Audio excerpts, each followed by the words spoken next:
సకల సద్గుణములు చక్కగా లేకున్నా, సకల సద్గుణములు చక్కగా లేకున్నా, వాడు నరుడు కాడు వాస్తవంగా.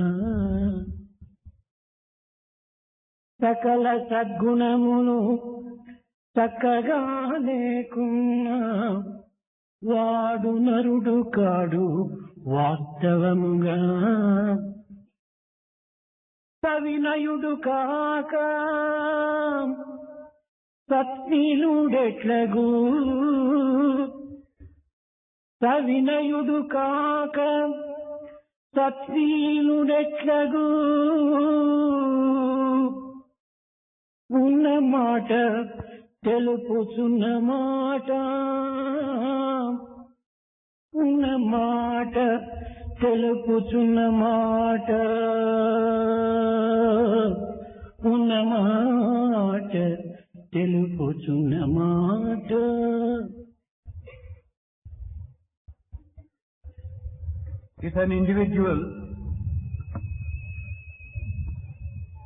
If an individual does not possess qualities which are good, virtuous and noble,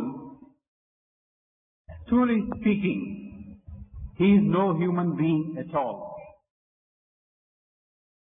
If one does not possess this innate sense of being humble,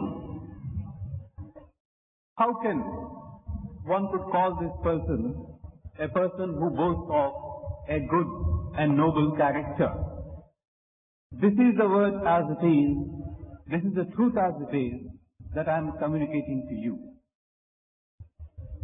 ప్రేమ స్వరూపులారా, Embodiment of love. సకల సద్గుణములలో పవిత్రమైనటువంటి ప్రేమని ప్రధానమైనటువంటిది. Out of all virtues, it is this pure sublime love which is the noblest. ప్రేమకు రెండవ పేరే దయ. The second name for love is compassion. ప్రేమను ప్రేమించుకొలది అనంతముగా పెరుగునటువంటిదే ప్రేమ. Love is that even as you keep loving it, it will grow. ఒకానొక సమయమునందు తుకారాము ఈ ప్రేమను గురించి చక్కగా వివరిస్తూ వచ్చాడు. Once upon a time, the saint Tukaram described love thus. భగవంతుడా, ఏకాత్మ భావంతో నిన్ను పొందునదే జ్ఞానమని పెద్దలు చెప్పుదురు. O Lord, elders have told us that which is obtained with a single-minded purpose of devotion and dedication is Advaita jnana, దర్శనమే జ్ఞానమని కూడాను గ్రంథములు బోధించుతున్నవి. is jnana or supreme knowledge. Further, you have understood what Advaita or non-dualism is, and that is jnana. కానీ ఈ అద్వైత మార్గములో జ్ఞాన మార్గమునందు నిన్ను పొందుటకు సామాన్యమైన మానవులకు సాధ్యం కాదు. Though this is what elders have taught us, it is not possible for us to realize you, we ordinary mortals, to realize you through the path of jnana. కనుక Advaita. నాకు ఈ జ్ఞాన మార్గం అవసరం లేదు. Therefore, I wish to have nothing to do with this path of jnana. ఇంకా జప తప ధ్యానాది కర్మల ద్వారా ఈ కఠినమైనటువంటి కార్యములు నేను చేయలేను. And through the medium of japa or penance or dhyana or meditation also, I cannot reach you. ఇవన్నీ చేసినప్పటికీ నీవు చిక్కుదు అనేటువంటి నమ్మకం నాకు లేదు. Now, even if I were to perform all these rituals, I have no confidence that I could attain you. ఒక్క ప్రేమ మార్గమునందు మాత్రమే నిన్ను సులభముగా వశం చేసుకునేటువంటి శక్తి నాకున్నది. I have this innate conviction and strength of purpose that through the medium of love alone, I could possibly secure you. కనుక అట్టి ప్రేమని నాకు అభివృద్ధి ఉన్నట్టుగా దీవించమని ప్రార్థించాడు. Therefore, O Lord, bless me thus that I may secure that sublime love. ప్రేమ అనగా కేవలము మనిషికి మధ్య ఉన్నటువంటిది ప్రేమని భావిస్తారు. What does love mean? We tend to look upon it as a relationship between one individual and another. మనిషికి పదార్థములకు మధ్య ఉన్నటువంటి యొక్క ఇచ్ఛాశక్తిని ప్రేమ అని కూడాను మరికొందరు చెప్తారు.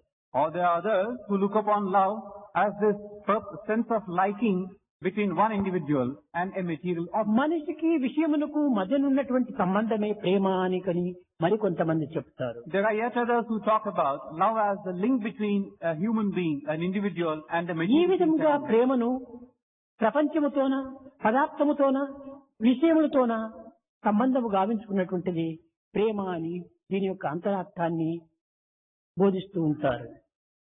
In this way, they try to define love as an external commodity that exists between one individual and another, between one individual and all the material world around him. కానీ నా దృష్టిలో ఇది ప్రేమని అయినప్పటికీ ఇది స్వార్థమైనటువంటి ప్రేమగా రూపొందుతుంది. But in my view, this could be called love all right, but it's a love which is selfish in nature. ఇది సప్రయోజన నిమిత్తమై ఆశించేటువంటి ప్రేమగా ఉంటుంటారు. This love is that which furthers your own cause. స్వార్థము సప్రయోజన నిమిత్తమై ఉపయోగపెట్టేటువంటి ప్రేమ ఇది స్వచ్ఛమైనటువంటి ప్రేమ కానేరదు. That which motivates your own interest, your own cause, how can it be a pure love? ప్రేమ అన్నటువంటిది అప్పు ఇచ్చేటువంటిది కానీ అప్పు తెచ్చుకునేటువంటిది కానీ కాదు. Love is not something which should be given on loan or taken on loan. కనుక పరిపూర్ణమైనటువంటి పవిత్రమైనటువంటి స్వచ్ఛమైనటువంటి యొక్క ప్రేమ స్వార్థరహితంగా ఉండాలి. So that love which is sacredness and which is whole and pure should have no selfishness at all. నిర్మలమైనటువంటిదిగా ఉండాలి. It should be pure. ఫలరహితమైనటువంటిదిగా ఉండాలి. It should not seek any fruit. స్వార్థరహితము ఫలరహితము పరిశుద్ధము అయినటువంటి ప్రేమని పవిత్రమైన పరమాత్మ ప్రేమగా నిరూపించవచ్చు. That love which is selfless, which has no eye on the fruit, and which is not motivated by any selfishness, that is the love of ఇందులో God. ఏ ఒక్కటి లేకపోయినప్పటికీ ఇది పరిపూర్ణము కానేరదు. If you do not see any of these qualities in it, it cannot be called true love. ఇట్టి ప్రేమ ద్వారా భగవంతుని సులభంగా పొందడానికి అవకాశం ఉంటుంటాయి. It is through this pure, unsullied love that you can secure God. ప్రేమ లేనటువంటి జీవితము, ప్రేమ లేనటువంటి యొక్క తత్వము, ప్రేమ లేనటువంటి మార్గము గమ్యాన్ని చేర్చలేదు. A life devoid of love, a nature devoid of love, the path devoid of love can never take you to the destination proper. నేను అనేక పర్యాయాలు చెప్పుతుంటాను. ఈ హృదయం అనేటువంటి దాన్ని సాగు చేసేటువంటి పరిస్థితుల్లో మనము ప్రేమనే ప్రధానమైనటువంటి కీలకంగా పనిముట్టుగా మనము ఎన్నుకోవాల్సి వస్తుంది. I have mentioned this on countless occasions before. If you wish to cultivate the field of your heart, it is love which has to be given a prominent role. ప్రేమ రహిత మరుభూములలో ప్రేమాంకురములు పెంపొంద ప్రేమావేశముతో ప్రేమ సుధా వర్షము వర్షింపగ ప్రేమ నదులు ప్రవహింపగ మురళి గానము చేయగదే కృష్ణ గానము చేయగదే. గోపికలు ఈ విధమైనటువంటి గానాన్ని ఆశిస్తూ వచ్చారు. The Gopikas would sing out to Lord Krishna thus, O Lord, may we be able to cultivate this field of our heart wherein we can sow the seed of love. Let that become a sapling of love under the influence of a rain of love which in course of time will assume a river which is flooding and overflowing in love. సూర్యుని నుండి కిరణములు పుట్టినట్టుగా Just as the rays originate from the sun, సముద్రము నుండి అలలు పుట్టినట్టుగా and just as you have the waves on the surface of an ocean, అగ్ని నుండి కణములు పుట్టినట్టుగా as you have sparks flying out from a fire, దైవము నుండి ప్రేమ పుట్టింది. love has its origin in God. కనుక ప్రేమ దైవ స్వరూపమే. Therefore, love is a very embodiment of God. అతి సూక్ష్మమైనటువంటి యంత్రం ద్వారా మానవుని రక్తమునందు ప్రసరించేటువంటి కణములను చూచుటము, అదే విధముగానే మానవత్వం నుండి ఈ ప్రేమ అనేటువంటి యంత్రం ద్వారా పరమాత్మను చూచుటకు సాధ్యమవుతుంది. Even as you can feel and see the veins in the arteries which carry the blood across the body, so also you could see and perceive this force of love in the form of God, or God in the form of love. కనుక పరమాత్మను మనము సందర్శించవలనన్నా కేవలము ప్రేమ ద్వారానే సందర్శించాలి. So if you wish to realize God, it is love alone which can confer on you this realization. ప్రేమ సాధకులకు అతి సులభమైన మార్గం.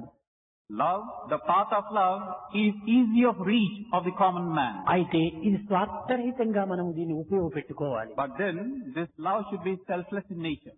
ప్రేమ నిమిత్తమై మనం ఉపయోగించుకోవాలి. We should use love for love's sake. ప్రేమ పదార్థ నిమిత్తమై కాదనేటువంటి సత్యాన్ని గుర్తించాలి. Love should not be geared up to a material thing or possession. ప్రేమ అని రెండు అక్షరముల పదముల లోపలే ఇహ పరములు కూడాను ఇమిడి ఉంటున్నది. Now these two syllables, pre and ma, which make up prema, that is love, you can get that which is in this world and the world beyond. ఆకాశం నుండి కురిసినటువంటి వర్షము పర్వతముల పైన పడవచ్చును, నదులలో పడవచ్చును, సముద్రములో పడవచ్చును, భూమిపై పడవచ్చు. The rains which come pouring down from the sky above could fall on the mountain, could fall in the rivers, could become part of the ocean, could also fall on the earth. అయితే ఈ మేఘముల వర్షము సమత్వంగా ఉండినప్పటికీ, పరిశుద్ధంగా ఉండినప్పటికీ పడిన ప్రదేశం యొక్క స్వభావ స్వరూపాన్ని కూడాను ఇది కొంతవరకును మార్పు చెందుతుంది. Now the rain that comes down thus is pure as far as its basic nature goes. But what becomes of it depends upon the thing on which it would ultimately fall. ఇసుకలో వర్ష జలధార ఇంకిపోవు. Like if this rain were to fall on a beach of sand, it will sink. It will be... నల్లరేగడి భూమిపై పడినా అది నిలిచిపోవు. Whereas if it were to fall on a plateau, it could remain there. ముత్యపు చిప్ప పైన పడినా అది ముత్యములుగా మారు. If it were to fall on a shell, it could become a pearl. అదే విధముగానే నల్లరేగడి పైన పడినటువంటి యొక్క జలము నల్లగా మారిపోతుంది. If it were to fall on a surface which is dark and black in color, it would assume that color. ఎర్ర భూమి పైన పడినప్పుడు ఆ నీరు ఎర్రగా రూపొందుతుంది. If the same rain were to fall on a sheet which is red in color, సముద్రములో పడినప్పుడు ఇవి ఉప్పుగా మారిపోతుంది. the rain will be red in color. If it falls in the ocean, it will become saltish. నదిలో పడినప్పుడు తీయదనంలో తీయగా రూపొందుతుంది. If it is part of a river, it will become sweetness itself. అదే విధముగానే ప్రేమ పరమాత్మ స్వరూపమైనప్పటికీ వారి వారి హృదయ పరిపాలనను బట్టి ఈ ప్రేమ స్వార్థంగా, పరార్థంగా, స్వప్రయోజనంగా, ఫలరహితంగా, స్వార్థరహితంగా ఈ రూపొందుతూ వస్తుంటాయి. In the same manner, this love, God's love, is pure in its basic nature. But depending upon the receptacle on which you can find this love, it will take up different forms, like being selfish, ఈ కారణముల selfless, చేత and so on. భగవంతుని కూడాను మనము కొన్ని రకమైనటువంటి గుణములు కలవాడిగా మనము విశ్వసిస్తున్నాము. It is because of this that we look upon God as one who has attributes and qualities. భగవంతుని యందు ఎట్టి మార్పులను రేవు రావు. But actually speaking, God has no qualities. He does not undergo any ఇది change. మానవుల యొక్క భావ మార్పులే. This change that you attribute to God is a reflection of Guna man's మార్పులే. thinking. It is man's own way of changing and looking at things. యద్భావం తద్భవతి అని తన భావములే తనకు ఆ రూపంగా ప్రతిబింబిస్తూ వస్తున్నాయి. The way you look at things gives you a form and shape. నిజమైనటువంటి, శుద్ధమైనటువంటి, పరిపూర్ణమైనటువంటి నమ్మకం కలిగినటువంటి యొక్క మానవత్వంలో ఇది ఏమాత్రం కూడాను మార్పులు చెందదు. Now, the nature, the human nature, which is pure, which is selfless, certainly in the same manner will not undergo any change. కాగితమునందు చిత్రించినటువంటి పువ్వుల లత ఎంత గాలి వచ్చినప్పటికీ, ఎన్ని విధమైనటువంటి పెనుగాలులు వీచినప్పటికీ ఆ లత ఏమాత్రము ఆడదు. Now, if you were to draw a garland of flowers on a piece of paper, whatever might be the intensity of the breeze that is blowing, these flowers are not displaced. They are not shaken off the paper. అదే గాలి సహజమైనటువంటి ప్రాకృతమైనటువంటి లతలను అనేక విధములుగా ఆడిస్తుంది. The same breeze, if it were to blow across a natural creeper of flowers, it will shake the creeper. కనుక ప్రాకృతమైనటువంటి ప్రేమలు కొన్ని విధములైనటువంటి యొక్క దూషణ భూషణ తిరస్కారములకు కానీ విమర్శలకు కానీ అటు ఇటు ఆడుతాయి. So in the same manner, that which you see in the world around you, in nature, tends to shake and respond to things like criticism or praise and so on. నిత్య సత్య నిర్మలమైనటువంటి యొక్క హృదయ స్థాయిలో హత్తుకున్నటువంటి యొక్క ప్రేమ ఎలాంటి దీనికి కూడాను మార్పు చెందదు, అది ఆడటానికి వీలు ఉండదు. Whereas that pure love, which is firmly implanted in your heart, remains unshaken, whatever be the intensity of the external influence. వాతావరణమును పురస్కరించుకొని మన భావములు మారకూడదు. Now, it should not be that the outside influences will affect our own thoughts and feelings. ఏ ప్రదేశంలో ఉండినప్పటికీ మన విశ్వాసం అనేటువంటిది సుస్థిరమై ఉంటుండాలి. Wherever we might be, our sense of faith and conviction should be unshaken. దీనిని గోపికల దగ్గరికి వచ్చినటువంటి ఉద్ధవుడు తిరిగి కృష్ణుడి దగ్గర చేరి వారి యొక్క భక్తి ప్రపత్తుల యొక్క స్థిరతత్వాన్ని కృష్ణుడికి చెప్పుతున్నాడు. It is in this context that we look at this incident involving Uddhava, who once came along to see and visit the Gopikas. And he saw for himself the love and the devotion that the Gopikas had for Krishna. And he returns to Krishna. Krishna, అత్తలు మొత్తుకున్న మరి భర్తలు కత్తులు నూరుచున్న నోరెత్తరు, కోపగించరు, ఎటకేగరు, భీతిల bore గోపికలు. కొత్తములందు చిత్తరువు బొమ్మల రీతిగా నుండి వారిలో కృష్ణుడు. అత్తలు మొత్తుకున్న. Uddhava is recounting to Krishna the devotion of the Gopikas that he had himself seen. O Krishna, even as the mothers-in-law are bent upon harassing them to the extreme, and the husbands are sharpening their knives and swords by way of harming them, నోరెత్తరు. the Gopikas would not utter a single word. భీతిల బోరు. Nor are they given to any state of undue anxiety or fear. కారణం, కొత్తములందు చిత్తరువు బొమ్మల రీతిగా నుండే వారిలో కృష్ణుడు. కాగితం పైన ప్రింట్ వేస్తే ఏ విధంగా ఆ చిత్తరువు ఆ యొక్క కాగితం రెండు కూడా ఏకమై ఉంటుంటాదో అదే విధంగానే వారి చిత్తములనేటువంటి యొక్క పొత్తమునందు భగవంతుడు హత్తుకుని పోయి ఉన్నాడు. They are firm and steady and are full of equipoise. What's the reason? The simple reason is Krishna is firmly implanted in their heart, just as a picture is printed on a piece of paper. It cannot be separated, it cannot be అదే shaken or moved. విధంగానే హృదయం అనేటువంటి యొక్క దీనిలో మన ప్రేమ హత్తుకుని పోవాలి. The same manner, in this heart of ours, love should be firmly implanted. It should become part of it. మన ప్రేమ రాలిపోయేది పారిపోయేటువంటిదిగా ఉంటుండకూడదు. Our love should not be one which tends to fall away or which tends to run away from us. రాలిపోయేటువంటిదిగా కూడా ఉంటుండకూడదు. Nor should it be one which can be discarded. వాడిపోయేటువంటిదిగా It ఉండకూడదు. should not fade away, it should not wither away. ఇలాంటి నిశ్చల నిస్వార్థ ఫలరహితమైనటువంటి యొక్క ప్రేమనే సత్యమైనటువంటి ప్రేమ. It is this steady love, it is this selfless love, it is this sublime love which could be called true love. ఇట్టి ప్రేమ ద్వారానే ప్రేమ స్వరూపుడైనటువంటి పరమాత్మని పొందుటకు సాధ్యమవుతుంది. Through this medium of love, first love, one could get God whose love personified. సర్వసామాన్యంగా మనం విచారించి చూచినా అర్థమవుతుంది. Now, even in our commonplace things, if only we were to look a little deeper, we can understand the significance. ఉదయించినటువంటి యొక్క సూర్యుని మనం పరికించాలనుకుంటే ఒక torch లైటో పెట్మాక్స్ లైటో ఏదో ఒక విధమైనటువంటి దీన్ని ఆధారంగా తీసుకొని చూడనక్కర్లేదు. The sun which rises in the early hours of the morning, you wish to see this sun. Now you don't have to make use of an artificial thing like a torchlight or a kerosene lamp and such other artificial. సూర్యుని యొక్క ప్రకాశంతోనే సూర్యుని చూడొచ్చు. You can view the sun through the effulgence of the sun. చంద్రుని యొక్క చల్లదనము తెల్లదనముతోనే చంద్రుని కూడా మనం చూడవచ్చు. Likewise, you could see the moon through the coolness that the moon radiates.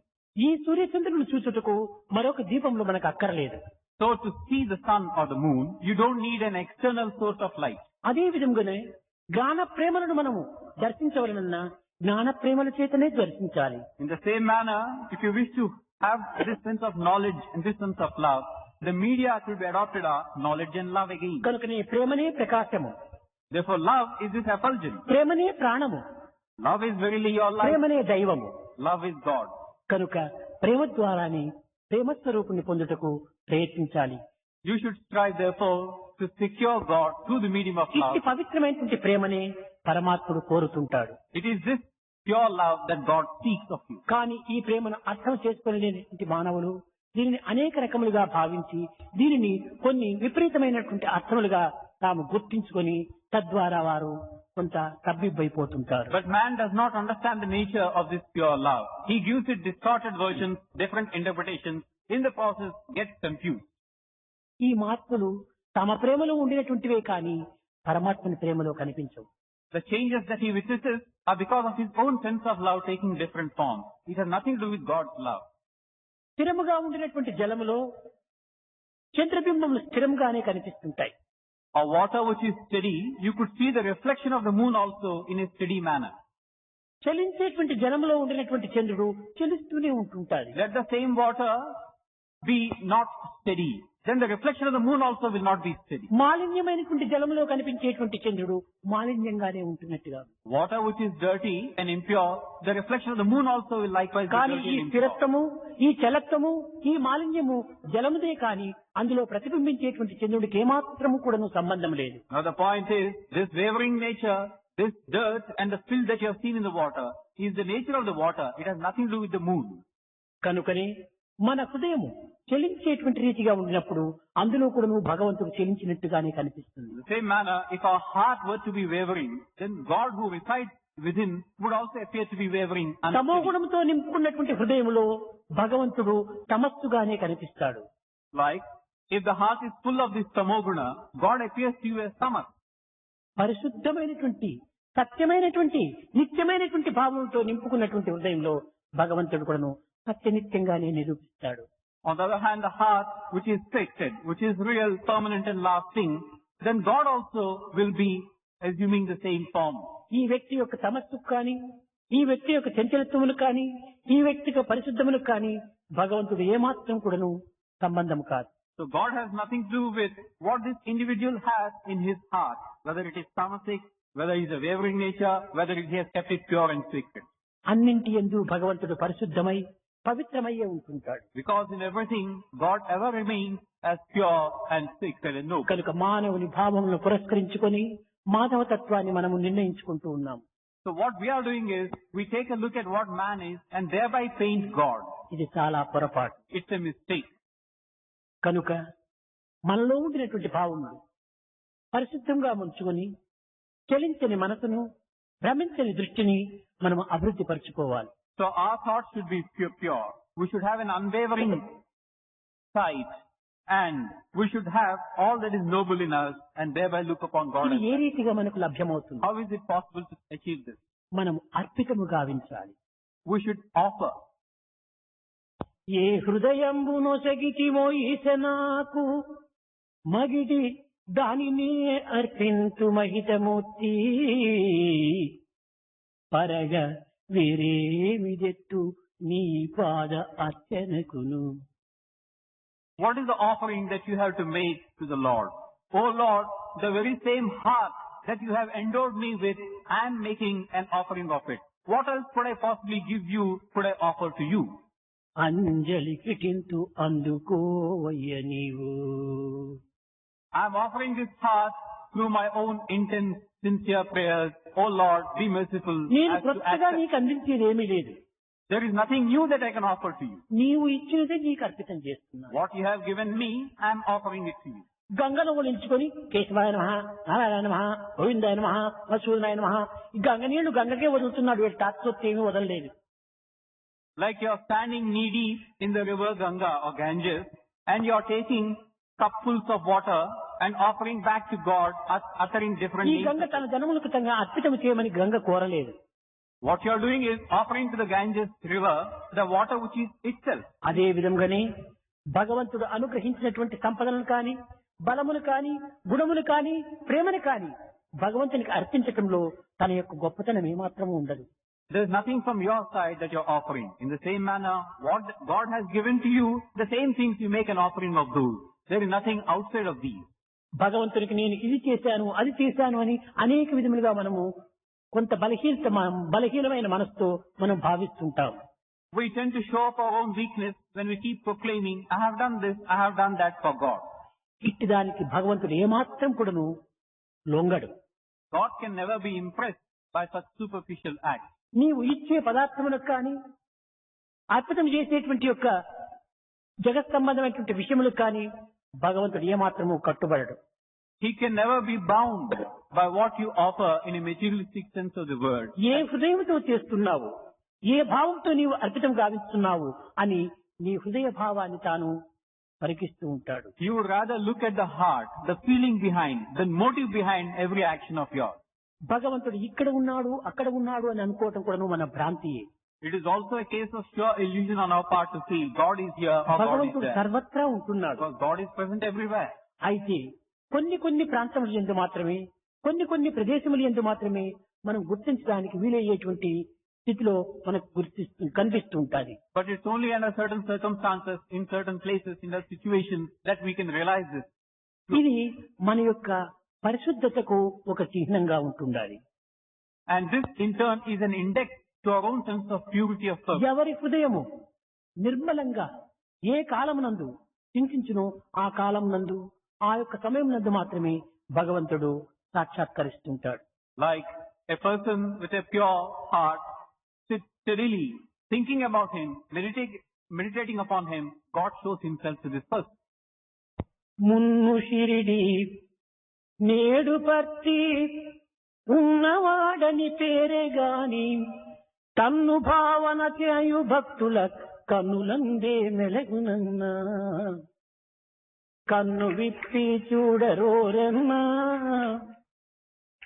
కన్ను విప్పి చూడరోరన్నా, శ్రీదేవదేవుని ఎన్నగా మెందందు కలడన్నా, ఒట్టి మాటల వాడు కాడన్నా, ఈ సాయి దేవుడు బొట్ట బొమ్మల చూడబోడన్నా,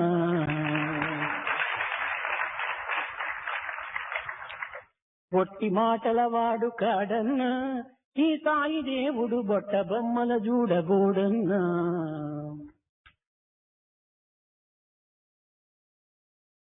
You often indulge in this talk that at that time he was in Shirdi and now he is in Parthi. This is your way of interpreting event, because at all times, at all points, under all situations and circumstances, Sai has always been present in the eyes of a true devotee. Only you have to look out to him with open eyes, and he responds and he comes forth to you. Sai is not one. The Lord Sai is not one who can be influenced and carried away by empty words, nor does he indulge in empty words and empty assurances. He is there for all to see, perceive and experience at all times, if only you have the purity of thought and purpose. గట్టు చేర్పు మటన్న వారల గట్టి ఓడలు పట్టి చూడగా పట్టుబట్టలు గట్టి బాబా చుట్టూ తిరిగే పొట్టి బాబా కన్ను విప్పి చూడరోరన్నా.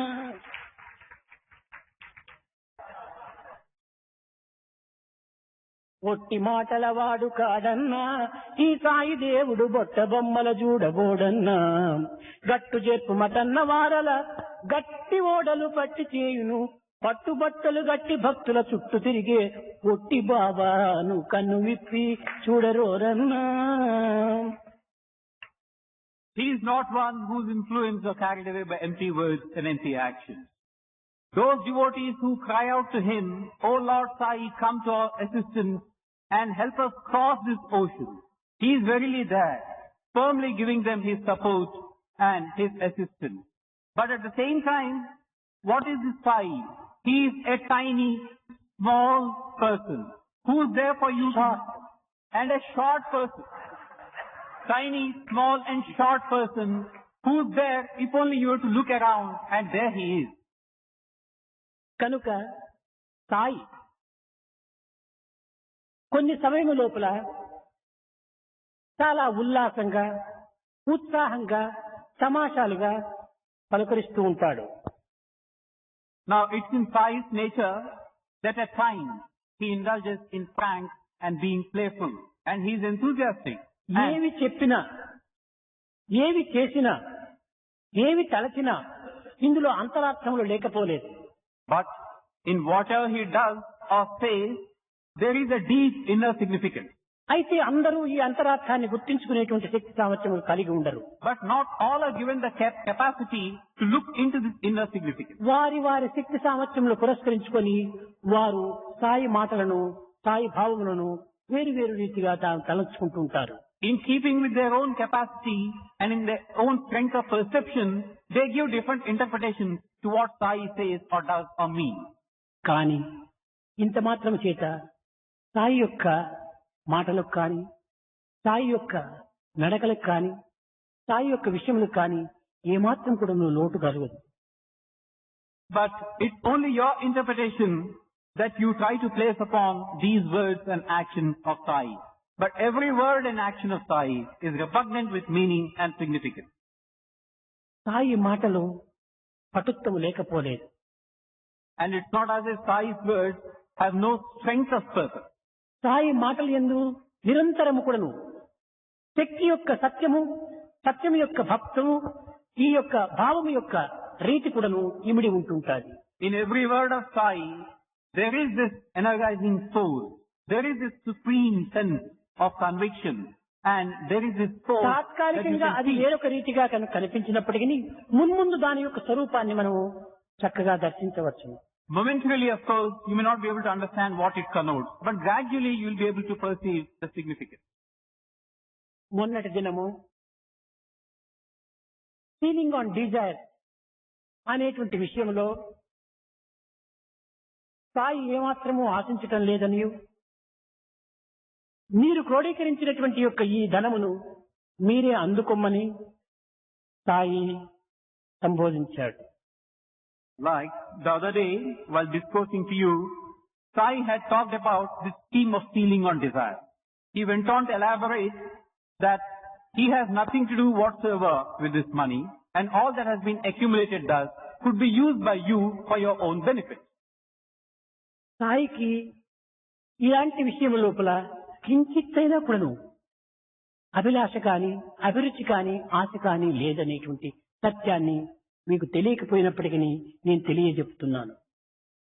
Now you may not know this truth, but I am making it a point to impress upon you the truth and the truth proper. And that is that Sai has no liking, has no hope for, or has no aspiration for things which are material. మనసు, మాట, నడత మనిషికి ఒక్కటి అయినా If there was to be perfect harmony between one's thought, word and deed, అతనే సత్యవంతుడు. he is a man of truth. ఈ మూడింటిలో ఏమాత్రమైనా భిన్నంగా జరిగినా అతను అసత్య స్వరూపుడే. If there was to be a contradiction between one's thought, word and deed, then he is an unreal person. ఈ సాయి సత్య Sai. Now this Sai is Satya Sai. Sai మాట, సాయి సంకల్పము, సాయి యొక్క చర్యలు మూడు ఒక్కటిగానే ఉంటుంటాయి. So the word of Sai, the thought of Sai and the action of Sai would always be in perfect harmony. కేవలం ప్రోగు చేసినటువంటి 60 లక్షలు తిరిగి మాటలతో చెప్పినటువంటిదే మాత్రమే కాకుండా దాన్ని క్రియగా నిరూపించేటువంటి ఒక తత్వము సాయి తత్వము. So this talk about 60 lakhs which have been accumulated, it is not as if he was talking merely to impress you. He would like to show it to you in action, what he really meant. నాకు 60 లక్షలే కాదు 60 కోట్లు వచ్చినప్పటికీ అరకాసుగా కూడా నేను భావించను. It is not merely 60 lakhs being given to me. Even if 60 crores of rupees were to be given to me, I would discard it as I would discard the most insignificant paisa. Sai ఆశించేది ఒక్క నిర్మలమైన ప్రేమను మాత్రమే. All that Sai asks for ever is pure unsullied love. అట్టి వారికి ఏమైనా ఇవ్వడానికి నేను సిద్ధంగా And ఉంటుంటాను. a person who gives this pure love to him, Sai is prepared to give నన్ను anything. నేనే ఇచ్చుకుంటాను. So Sai will give himself to such a person. ఈ సత్యాన్ని కొంత సందిగ్ధావస్థలో ఉండినటువంటి వ్యక్తులు చక్కగా గుర్తించాలని నేను ఆశిస్తున్నాను. Now I would certainly wish that those people who are assailed by doubts from time to time should understand this clearly. మానవుని యొక్క మనసు మహా చంచలత్వమైనటువంటిది. Man's nature and mind at times is wavering in nature. నిరంతరము కూడాను ఒక విధమైనటువంటి ఆలోచనలతో ఇది పవిత్రమైనటువంటి భావాన్ని ప్రక్కకు నెట్టుతూ ఉంటాది. All the while, because of this continuous thinking process, the mind tends to discard that which is good and noble. కనుకనే అర్జునుడు కూడాను చంచలం నీ మన కృష్ణ ప్రమాది బలవద్రుడము. కృష్ణ ఈ మనస్సు చాలా ప్రమాదమైనటువంటిది, చాలా బలమైనటువంటిది, చాలా దృఢమైనటువంటిది, మహా చంచలమైనటువంటిది. That's why Arjuna had this to say about the mind to Krishna. No doubt Krishna, the mind, is a very powerful thing. It can really achieve wonders, but at the same time, it is of a wavering type. కనుక అలాంటి చంచలత్వాన్ని మీరు కొంతవరకు స్థిరపరచుకొని ఇలాంటి భావముల్లో ఇలాంటి సమావేశముల్లో చేరినప్పుడు కలిగేటువంటి యొక్క భావములను కొంతవరకు నిగ్రహించుకొని సరైన మార్గంలో ప్రవేశపెట్టుటకు ప్రయత్నించాలని నేను ఆశిస్తున్నాను. So I'm hoping that this wavering nature of the mind be arrested by you. Exercise a strict control over the mind and let it not get influenced by superficial consideration. భగవంతుడు సర్వజ్ఞుడని ఒకవైపున చెప్పుతూ, సర్వవ్యాపకుడని మరొక వైపున చెప్పుతూ, సర్వశక్తిమయుడని ఇంకొక వైపున చెప్పుతూ మధ్య మధ్య ఇలాంటి సందేహాలకు అవకాశం ఇచ్చటంలో ఇది కేవలము బలహీనమైనటువంటి హృదయమని బయటపడుతుండాలి. On the one hand, you keep proclaiming God as being omniscient, omnipotent and omnipresent. On the other hand, you are led away to a feeling of doubt. And this is a true index of your weakness rather ఎలాంటి than your పరిస్థితులు strength. ఎందైనా కూడాను మన యొక్క మాటలకు తగినటువంటి విశ్వాసాన్ని కూడాను తగిన తోడు చేసుకోవాలి. Whatever may be the provocation, whatever may be the circumstances, your words should uphold your conviction. ఎవరైనా దీనికి విరుద్ధంగా మాట్లాడిన సమయంలో మన మనసు చెలించిపోతుంటాది. Now, if somebody were to utter something contradictory to what we believe, we tend to get influenced. ఈ విధంగా చెలించిపోయేటువంటి మనసును, ఈ విధంగా భ్రమించిపోయేటువంటి మనసును మనం భగవంతునికి ఏ రీతిగా ప్రీతి కలిగించదు. This mind which is influenced us and which shakes at the very mention of something which we do not really have in mind, what's the use of offering such a mind and heart to God? నీవు భగవంతుడు కలడని నీవు విశ్వసిస్తున్నప్పుడు ఎవరైనా నీకు ఎదురేది భగవంతుడు లేడు, నీవు విశ్వసించడానికి సాధ్యం కాదు, ఇది మూఢనమ్మకము అని వాదించినప్పటికీ Now, even as you're trying to say that there is God, you have firm conviction and belief that there is God, somebody comes along and challenges you and he starts saying there is no God. దానిని ఎదుర్కొనేటువంటి యొక్క శక్తి సామర్థ్యాన్ని మనం సంపాదించుకోవాలి. We must have the strength to face up to this challenging remark or statement from the other side. ఇది సంపాదించుకుంటే లభించేటువంటి పదార్థం కాదు, విశ్వాసము బలపరచుకోవాలి. This is not something which can be accrued from the outside. It is your own sense of faith that should grow from within. ఇందులో రెండు తెగలు ఉంటున్నారు ప్రపంచంలో. Now, in this world, there are two categories of people. భగవంతుడు లేడు అనేటువంటి తెగ ఒకటి. One category is that which proclaims there is no God. ఉంటే చూపగలవా అని మరొకటి. The second category, okay, if God does exist, can you show him to me? భగవంతుడు లేడు అని చెప్పేటువంటి వాడు భగవంతుని చూపు అనేటువంటి దానికి అధికారమే కాదు. Now, one who says there is no God, how can he ask you to show God to him? He has no right. లేడు అని తానే చెప్తున్నప్పుడు చూపు అనేటువంటి అధికారం తనకి ఎక్కడుంది? Like he says there is no God, where has he the right to ask you to show God to him? లేడు, తనకు లేడు. Now, there is no God, yes, as far as he is concerned. మనపైన ఈ ఒత్తిడి తేవడానికి అధికారం లేదే. He has no right to bring such a pressure on us. అప్పుడు మనం ఏమి జవాబు చెప్పాలి? What's the answer that we give? అయ్యా, దేవుడు లేడు అని నీవంటున్నావు, ఉన్నాడని నేనంటున్నాను. నీకు లేకుండా పోవచ్చును, నాకు ఉన్నాడు. నా దేవుడు లేడని చెప్పడానికి నీవెవరు? నీకేం అధికారం? What you should answer back is, look here, you are saying there is no God. I am maintaining there is God. As far as I am concerned, God exists. And the God who exists for me, what right have you to say that he does not exist? నీ దేవుడు నీకు లేకపోవచ్చును. Your God may not exist for you. నా దేవుడు లేదంటానికి నీకేం అధికారం లేదు. But you have no right whatsoever to say that my God does not exist. ఈ విధమైనటువంటి దీంతో మనం ఎదుర్కోవడానికి తగినటువంటి ధైర్యాన్ని, విశ్వాసాన్ని పెంచుకోవాలి. It is this strength of purpose and conviction that we should project in such situations. ఉంటే చూపగలరా అని కూడాను వారు కొంత రెండవ ప్రశ్న. Now the second category, okay, if God exists, can you show him to us? దీనికి రెండవ జవాబు, నీకు చూడాలని ఆశ ఉంటే నన్ను అనుసరించు. The answer that you must give is, if you wish to really see God, follow me. నన్ను అనుసరించకుండా ఉంటే చూపమంటే ఏ రీతిగా చూపడానికి సాధ్యమవుతుంది? You do not wish to follow me and you want to see God. How is it possible? నీకు చూడాలని ఆశ ఉన్నప్పుడు విశ్వసించు, దాన్ని అనుసరించు, తప్పక చూడగలవు. You have the wish to see God, then be of that faith and follow that faith of yours. పాలలో వెన్న ఉన్నదని నా వాదన. Now I maintain that there is butter in milk. ఉంటే చూపమని వారి వాదన. The other side says, okay, if the butter is there, show the butter to me. అప్పుడు మనం ఏ రీతిగా జవాబు చెప్పాలి? What's the answer that we give? అయ్యా, పాలను పెరుగుగా చేయి. Oh man, make this milk into curd పెరుగును మదించు, and churn this curd. తరువాత ఈ వెన్న నీకు బయటపడుతుంది. Then the butter is there for you to see. అంతేకాని పాలను చేతిలో పెట్టుకుని పాలని 10 సంవత్సరంలో ప్రయత్నం చేసినప్పటికీ పాలైనా చెడిపోతాయి కానీ వెన్న మనకు తేలదు. On the other hand, you hold this vessel full of milk, go on talking about it as milk, milk, milk. You stand like this for 10 years, you can never get butter. పాలలో ఉన్నటువంటి వెన్నను మనం దర్శించాలనుకుంటే దానికి చేయవలసినటువంటి కొన్ని కర్మలు చేయాలి. It will get decomposed. If you wish to see the butter in the milk, then you must do what? చేయవలసిన సాధన కూడా మనం చేసి You చూడాలి. must perform the sadhana that has to be done. సక్రమమైన మార్గాన్ని మనం అనుసరించక పాలలో ఉన్నటువంటి వెన్న మనకు పైకి రావాలంటే ఏ రీతిగా రాగలదు? We don't do what we have to do in order to see the butter, and we want to see వాటిని the butter. మూర్ఖత్వము అంటారు. This is a case of foolishness proper. పూర్వము రామాయణ కాలం లోపల జనక మహారాజు ఆస్థానం లోపల పంచశికుడు, దిశికుడు అనేటువంటి గొప్ప వీరుడు ఉండేటువంటి వారు, పండితుడు. అందులో ఇలాంటి వాదకులు ఇద్దరు వచ్చారు. Now there were two important pundits who had this liking for debate and argument and discussion. వీరినే ఆ కాలం లోపల కొన్ని విధమైనటువంటి నాస్తికులు అని చెప్తూ వచ్చారు. Now these pundits in those days were styled the non-believers, atheists. ఇలాంటి వారు ఈ దిశకులు పంచశికుల దగ్గరకు వచ్చి మేము మీతో వాదించాలి అని ప్రయత్నించారు.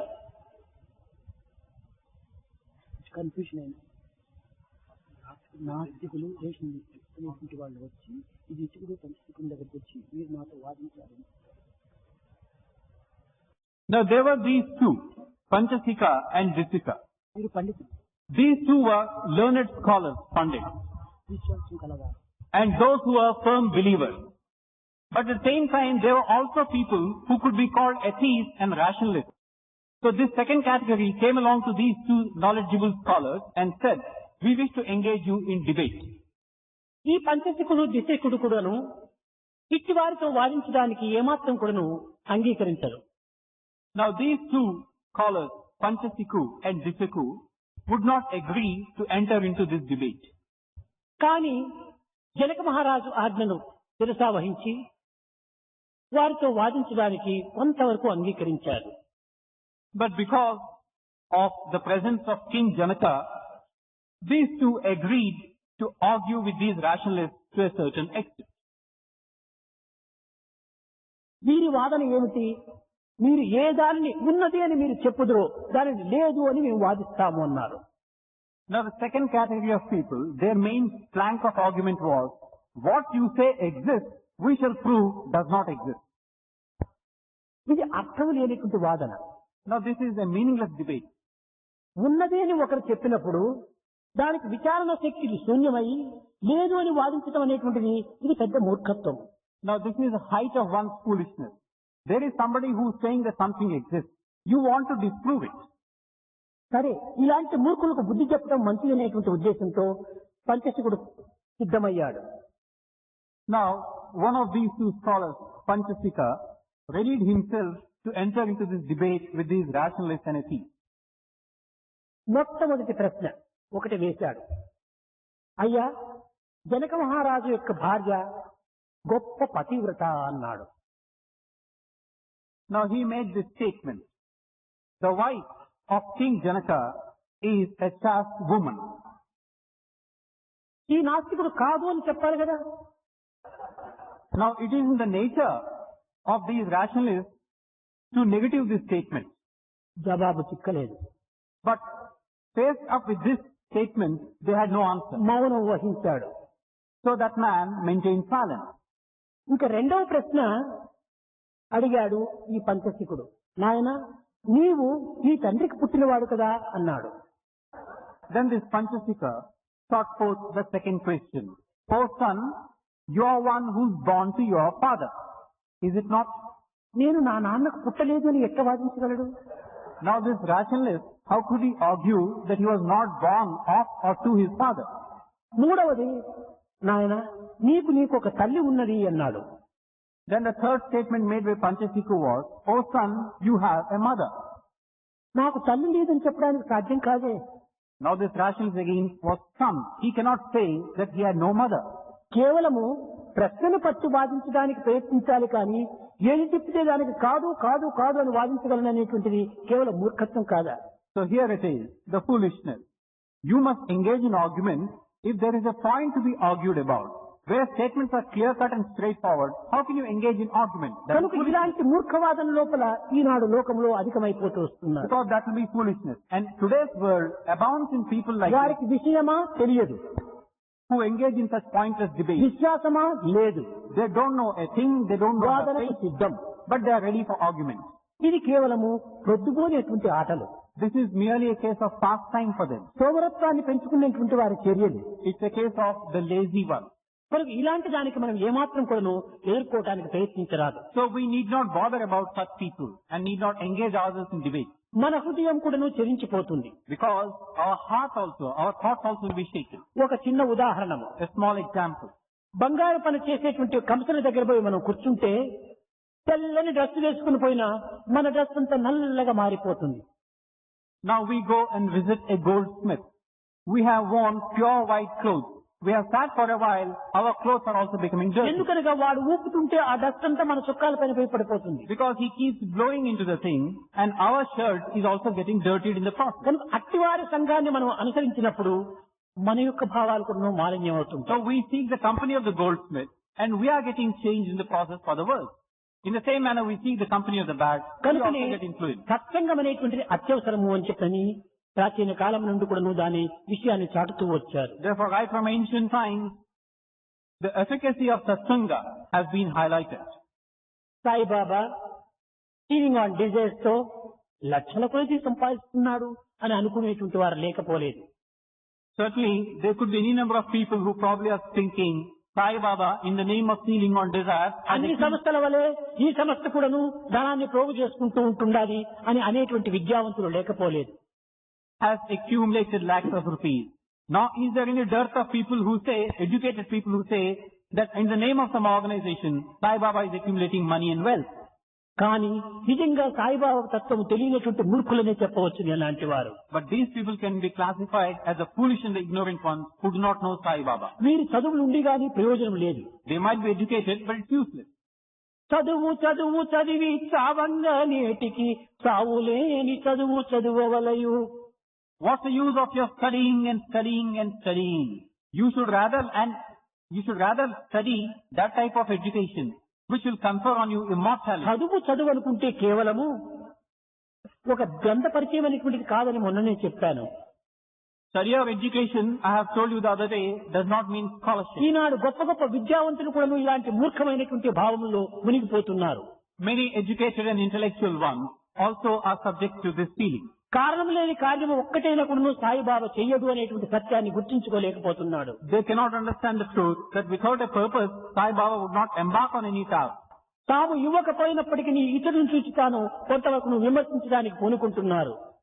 They may not give, but they criticize those who wish to come forward and help. తాము పెట్టకపోయిన తగువు లేదు కానీ పరుల పెట్టుట చూసి ఓర్వలేరు.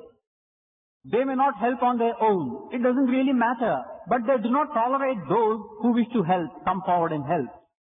ఇలాంటి అజ్ఞానులను కొంతవరకు కన్ను తెరిపించేటువంటి ఒక ప్రయత్నాన్ని సాయి చేయాలని సంకల్పించుకుంటున్నాడు. So it is now Sai's will to open the eyes of such ignorant and foolish persons. కేవలం కార్యరూపకంగానే దీన్ని నిరూపించడం కూడాను సాయి యొక్క సంకల్పము. And it is also part of Sai's will that through action proper, he is going to open this eye. ఏది చేసినా కూడాను ప్రజాక్షేమమునకు లోక కళ్యాణమునకి సాయి చేసేటువంటి యొక్క సత్యాన్ని కూడాను వారు గుర్తించాలి. They should also recognize the truth that whatever Sai attempts is for the sake of well-being and prosperity of all mankind. కనుక దీనిని ఈనాడు మీకు హెచ్చరించి ఎవరెవరు ఏ ఏ రాష్ట్రం నుంచి ఎంతెంత వరకు కూడాను దాన్ని వసూలు చేసుకున్నారో అది తిరిగి వారికే ఇచ్చి వారి వారి రాష్ట్రం లోపల జనసేవ లోపల దానిని సద్వినియోగపరుచుకునేటువంటి యొక్క దీనిని చెయ్యాలని కూడా నేను ఆశిస్తున్నాను. With these words of caution now, I am going to announce that all the money that has been accumulated under the scheme of stealing on desires, I am returning to the respective states so that they in turn can diversify the amounts to the respective districts and channelize the same money for ప్రతి the sake of రాష్ట్రంలో కూడాను ఒక చిన్నది కమిటీగా పెట్టుకొని for the developmental projects undertaken by the respective states and districts.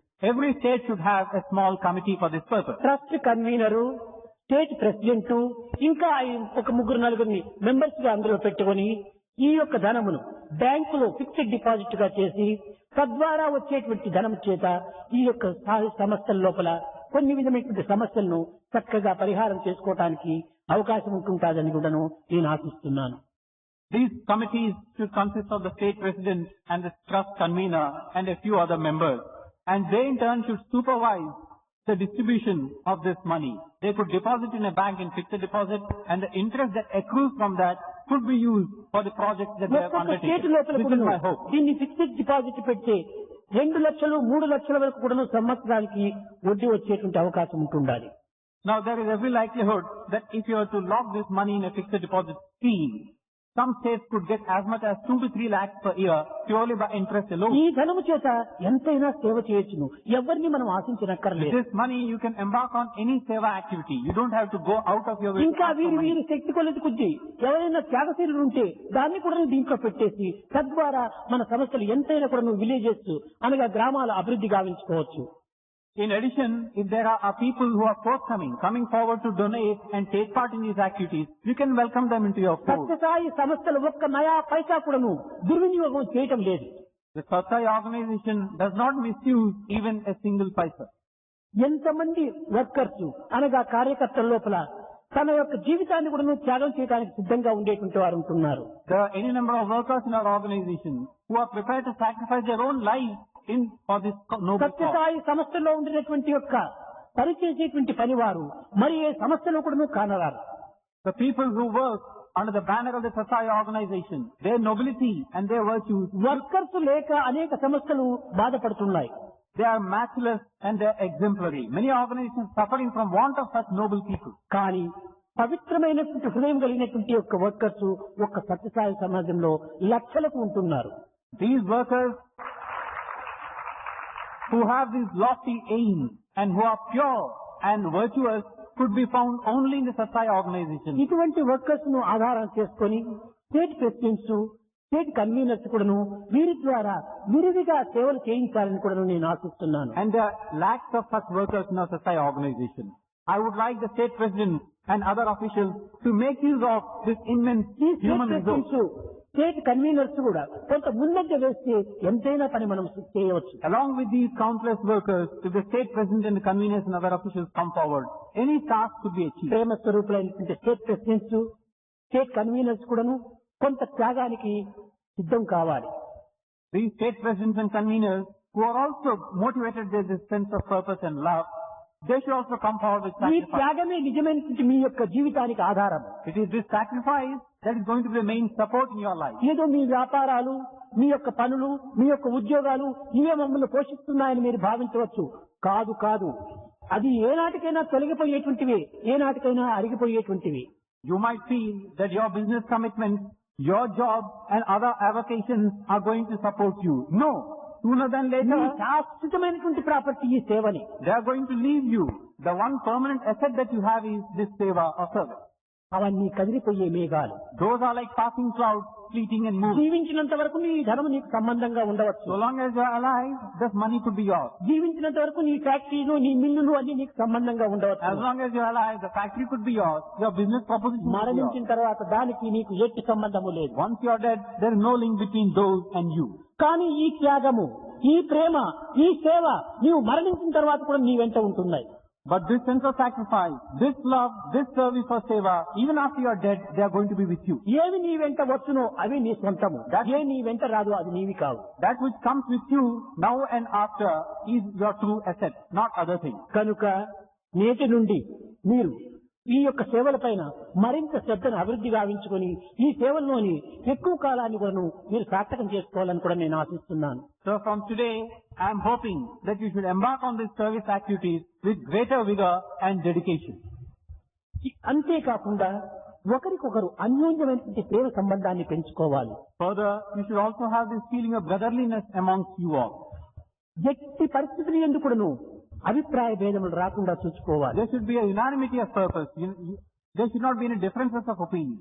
ఏదో ఒక నిమిషం వచ్చినప్పటికీ తక్షణమే దాన్ని మార్చుకొని ప్రేమతో ఒకరికొకరు కలిసిమెలిసి పనిచేయాలి. Even if some differences were to crop up, you must try and remove them through the medium and through the cement of love. ఈ ఐకమత్యమే చాలా గొప్ప సాధన. It is this unity which is supreme sadhana. ఇదే మన యొక్క ఆదర్శము. This is our ideal. ఈ యొక్క ఐకమత్యానికి మన యొక్క పరిశుద్ధత కూడా అత్యవసరము. And along with this sense of unity, our own innate purity is ఈ important. పవిత్రతకు కొంత త్యాగం అవసరము. And to achieve this innate purity, sacrifice is necessary. త్యాగమే చేయక పరిశుద్ధం మనలో ఏర్పడదు. Without sacrifice, there is no place for purity. పరిశుద్ధమే లేకుండా మనకు ఐకమత్యం కుదరదు. Without purity, there is no purpose of unity. కనుకనే చారిటీ, ప్యూరిటీ, యూనిటీ ఈ మూడింటి యొక్క ఏకత్వంతోనే divinity. So you have charity, purity, unity. These three together will confer on you divinity. కనుక ఈ నాలుగింటిని మనము ఈ జగత్తులకు ఆదర్శవంతమైనటువంటి జ్యోతులుగా మనం వెలిగించాలి. These are the four lamps or light flames that you must show to the world. చతుర్విధ పురుషార్థములు అని చెప్తున్నారు. ధర్మార్థ కామ మోక్షములు అవి కాదు మన యొక్క పురుషార్థములు. త్యాగము, We talk about the four purusharthas, dharma, artha, kama, Pavitramu. moksha. But they are not the ones. ఐకమత్యము The true purusharthas are charity, purity, unity, and divinity. and divinity. ఈ నాలుగే మన నిజమైన పురుషార్థములు. These are verily the four ఇవి purusharthas. లేకపోతే అర్థమైనటువంటి జీవితము Without these essentials, life is meaningless. వ్యర్థ జీవితమే. It is a fruitless life. కనుక నేటి నుండి ఈ 4వ ప్రపంచం యొక్క సమావేశం లోపల మనం నేర్చుకున్నటువంటిది త్యాగము, ప్రేమ, ఐకమత్యము ఈ మూడింటి ద్వారా మనం ఎంతైనా కూడా సేవ చేసి దివ్యత్వాన్ని అనుభవించాలని మనం ఆశించాలి. It is a futile life. Therefore, as part of this World Conference deliberation and all that has gone by in the last few days, you must have this basic lesson that charity, purity, unity and divinity, these are the ones that you must కనుక ఈ seek and 60 get. లక్షల మొత్తమును కూడాను మీరు అందుకొని మీ రాష్ట్రంలో ఒక కమిటీగా పెట్టుకుని తద్వారా దీనిని అనేక రీతిలుగా కూడాను సద్వినియోగం గావించాలని కడపటి రీతిగా నేను ఆశీర్వదిస్తూ నా ప్రసంగాన్ని విరమిస్తున్నాను. So today, I am returning these 60 lakhs of rupees to the state as outlined earlier. And I am hoping that these 60 lakhs will be used in the manner indicated. I am hoping and blessing you and bringing this discourse to a close. West Bengal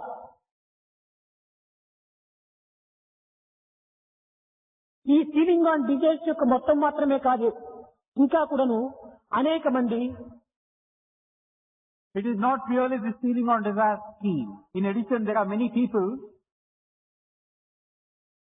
సమారాధన అనగా అన్నము నిమిత్తమై అనగా ఈ poor feeding నిమిత్తమై అనేక మంది అనేక వేలంతా కూడా అందించారు. There are many people who have, as part of the Feeding the Poor program, donated many. సంతర్పణ కోసమే కూడాను పాపం అనేక మంది స్త్రీలు కూడాను 10,000, 20,000 ఈ రీతిగా కూడాను అందించారు. And also, for feeding of the masses, any number of people, women folk and men folk, have given any amount of money for this. అది కూడాను నేను వెనుకకు ఇచ్చి వేస్తున్నాను. I am returning even these thousands and lakhs of rupees. వారిచ్చినటువంటి ప్రేమ నాకు చేరింది, వారిచ్చినటువంటి ధనం నాకు అక్కర్లేదు. The love that they have given me has reached me. I have accepted that ఆ love. ప్రేమ కంటే మించినటువంటిది కాదు ఈ ధనము. I don't want their money. ప్రేమకు మించినటువంటిది కాదు ఈ ధనము. This money does not exceed this love in value. ప్రేమకు మించింది ప్రపంచంలోనే లేదు. In fact, there is nothing that can exceed love in value. కనుక ఈ మొత్తముతో పాటు సంతర్పణ కోసం ఇచ్చినటువంటి మొత్తం కూడా నువ్వు చేర్చినాను. So, in this money that is now being given back, I have also added the money given for the sake of serving the poor, or feeding the masses. వారు వారు ప్రాంతం లోపల దీనిని వినియోగించుకొని ఆనందించాలని కూడా నువ్వు వారిని నేను ఆశిస్తున్నాను. They should use this money in their own respective places, and they must have that joy as a result. I am hoping that they will be able to be happy. ఉత్తర ప్రదేశం, పంజాబ్, తమిళనాడు, రాజస్థాన్, ఒరిస్సా, మేఘాలయ, మహారాష్ట్ర, మధ్యప్రదేశ్, కేరళ, కర్ణాటక, జమ్మూ కాశ్మీర్, హిమాచల్ ప్రదేశ్, హర్యానా, గుజరాత్, ఢిల్లీ, బీహార్, ఆంధ్రప్రదేశ్, అస్సాం కేవలం డబ్బును అందుకున్నంత మాత్రమే కాదు, దీనిని సద్వినియోగం చేసి దీన్ని సరైన రీతి లోపల స్వామికి సంతృప్తి పరిచేటట్టుగా మీరు నడుచుకోవాలి. Well, now you have received the money all right. The task does not end there. Make proper use of this money. Channelize it for the task that you have embarked upon. This is Swami's hope and wish. దీనిని ఇంకనూ అభివృద్ధి గావించి తద్వారా ఇంకా అనేక గ్రామాన్ని మనం సేవగా దత్తత తీసుకోవాలి. You must further this cause henceforth and take up more villages as part of the adoption program and carry your service activities. స్థాయి యొక్క వాంఛని మీ యొక్క దాహంగా ఉంటుండాలి. బాహ్య వాంఛలు లేక స్థాయి సేవా దాహమే మీరుందో అభివృద్ధి గావించాలి. You should not feel thirsty for things which are external and superficial. Your thirst should be for whatever Sai likes, and aspire to quench your thirst by fulfilling what Sai wants you to do. కనుక స్థాయి వాంఛలను దాహంగా తీర్చుకునే కోసం tumblers కూడా ఇస్తున్నాను. So in order that you might quench your thirst, which will satisfy what Sai wants you to do, I am also gifting to you tumblers to each of you. లోకవాంఛను త్యజించి భగవద్వాంఛను వరించి అభివృద్ధి గావించాలనే నా యొక్క ఆశ. Desires pertaining to the world, discard them. Further that desire which will take you onwards to God. This is my hope, this is my wish and my desire. ఏదో తమాషకు చెప్తాను గాని అందరూ కూడాను నా దృష్టి లోపల చాలా పవిత్ర హృదయంతో సేవలు చేస్తున్నారు. Now I may have made a light-hearted comment, all right, but actually speaking, in my view, all people have done whatever they have done with a purity of purpose. తల్లికి పిల్లలను ఏడిపించినప్పుడే ఎక్కువ ముద్దు వస్తుంది. The mother loves the child all the more only when she teases the child. అదే విధంగా అప్పుడప్పుడు నేను కొంతవరకును వారిని బాధించి తర్వాతనే ఆనందించడానికి తగినటువంటి అవకాశం ఉంటుంది.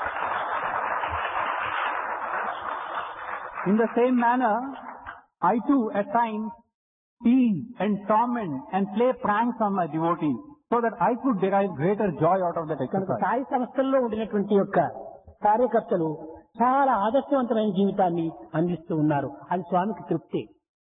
So in the same manner, these officials, the organizers and other workers in the Sai organization have really been toiling selflessly. అయితే అంతటితోనే మీరు తృప్తి పడక ఈ ఆనందాన్ని మరింత అభివృద్ధి గావించడానికి తగిన కృషి చేయాలి. That certainly gives immense ananda to Sai. But you shouldn't be satisfied at this.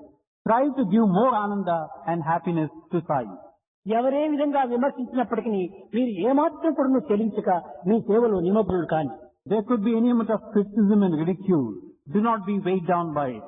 Strive forward with enthusiasm, vigor. ఇదే నిజమైనటువంటి త్యాగం. This is true sacrifice.